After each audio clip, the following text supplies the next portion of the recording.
Hello friends, स्वागत है आपका। आज हम देखने वाले हैं बर्नौली की प्रमेय। तरल गतिकी के अंतर्गत बर्नौली की प्रमेय एक बहुत ही महत्वपूर्ण प्रमेय होती है। इसके सिद्धांत पर टॉरिसेली प्रमेय और वेंचुरी मीटर कार्य करते हैं। वेंचुरी मीटर आपके घरों के अंदर जो द्रव प्रवाह या गैसों की पाइपलाइन के अंदर जो मीटर लगे हुए होते हैं वो वेंचुरी मीटर ही होते हैं।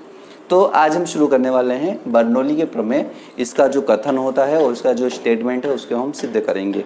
बहुत ही बड़ी प्रमेय है, लेकिन हम इसको एक छोटे से स्पेस में पूरी तरीके से उसको हल करेंगे। तो एक दूसरा तरीका जो होता है, बड़ी के अलावा छोटा जो तरीका होता है वो हम यहाँ पे प्रयोग करेंगे। और आप इसको अगर एग्ज़ाम में करते हैं तो आपको कोई इसके नंबर नहीं कटेंगे।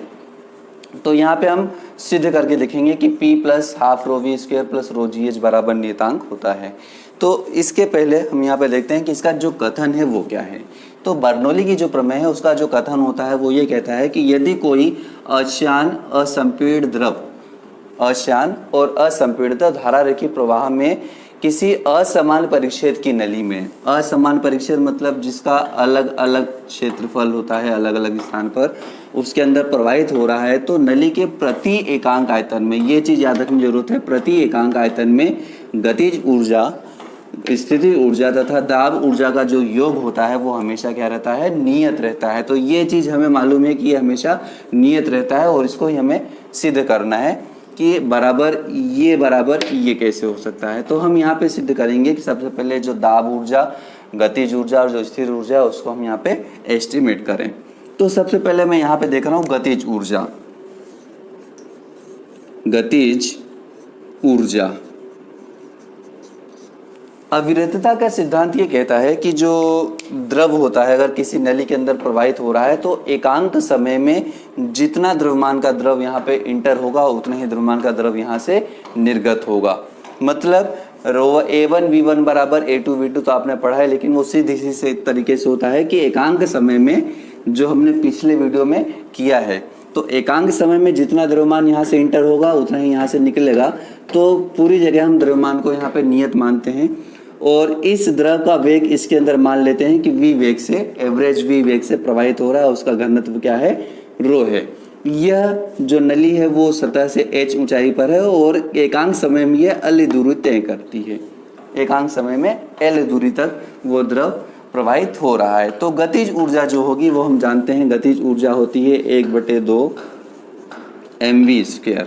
लेकिन यहाँ पर यह कहा गया है कि एकांक आयतन में जो गतिज ऊर्जा होती है, तो यहाँ पे एकांक आयतन के लिए हम क्या करते हैं, 1/2 mv² अपॉन v कर देते हैं। अब v ये वेग वाला है और ये आयतन वाला है, तो m/v जो होता है वो होता है रो। हम जानते हैं द्रव्यमान बटे आयतन बराबर रो होता है।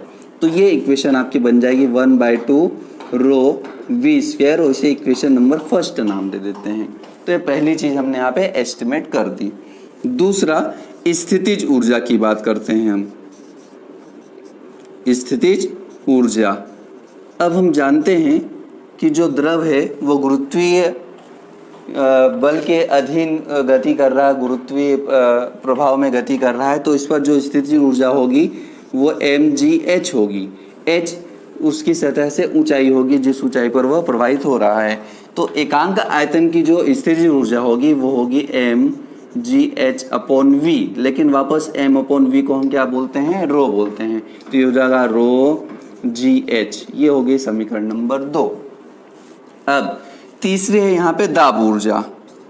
दाब ऊर्जा जो होती है वो किया गया कार्य होती है, किसी स्थान पर या किसी एकांक क्षेत्रफल पर किया गया जो कार्य होता है वो होता है W बराबर F/L, बल गुणित विस्थापन। विस्थापन यहाँ पे हम जानते हैं कि जो L है वो एकांक समय में द्रव द्वारा चली गई दूरी है इस नली के अंदर। तो किया गया कार्य, जो नली के द्रव द्वारा किया गया कार्य होगा वो W बराबर F/L होगा। लेकिन हम F बराबर जानते हैं, P बराबर F अपॉन A होता है, तो F बराबर क्या होता है, PA होता है। तो ये हो गया आपका PA/L।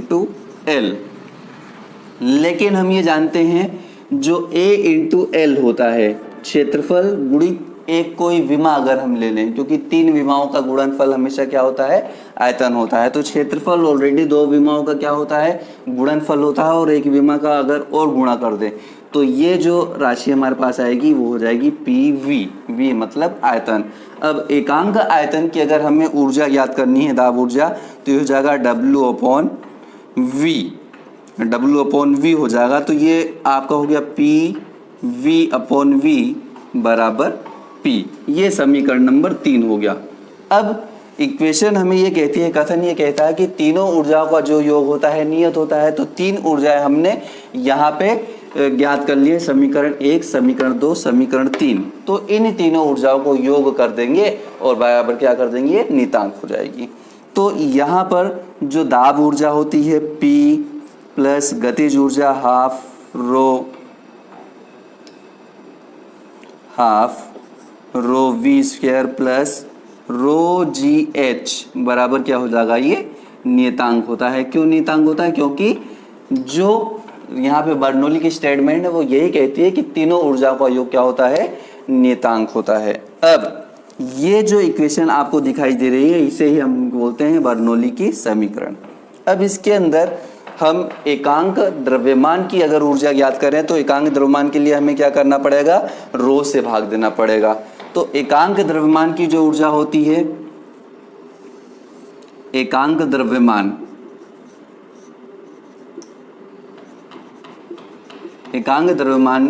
की जो ऊर्जा होगी, तो यहाँ पर रो से भाग देंगे तो ये हो जाएगा P/रो plus half V² 1/2 V² plus GH। तो ये जो आपको दिखाई दे रहा है ये एकांक द्रव्यमान की ऊर्जा होती है। और अगर हम यहाँ पे गुरुत्वीय ऊर्जा ज्ञात करें तो गुरुत्वीय ऊर्जा ज्ञात करेंगे तो ये हो जाएगा GH, रो GH। यहाँ पे इस टाइप से मैं आपको देख के बता देता हूँ कि किस प्रकार से ये एकांक भार की ऊर्जा, जिसको हम कहते हैं भार, मतलब यहाँ पे हम mg मतलब रो जी से अगर भाग दे दें तो एकांक भार की ऊर्जा, एकांक भार की ऊर्जा, तो जो इक्वेशन है उसके अंदर हम क्या करते हैं, रो और जी से भाग दे देते हैं। तो P/रो जी प्लस यहाँ पे आपका हो जाएगा 1/2 V²/G, मतलब टोटल V²/2G जो होता है यहाँ पे आ जाएगा। और यहाँ पे बचेगा आपका H बराबर नियतांक बचेगा आपका, यहाँ पे क्या बचेगा, बराबर कांस्टेंट। तो यहाँ पे जो 3 आपको चरण प्राप्त हो रहे, 3 जो भाग प्राप्त हो रहे, तो ये एक तो ये और इसको ये, तो P/रो जी को बोलते हैं दाब शीर्ष। इसके बाद V²/2G को बोलते हैं वेग शीर्ष। और यहाँ पे H जो होता है वो होता है गुरुत्वीय शीर्ष।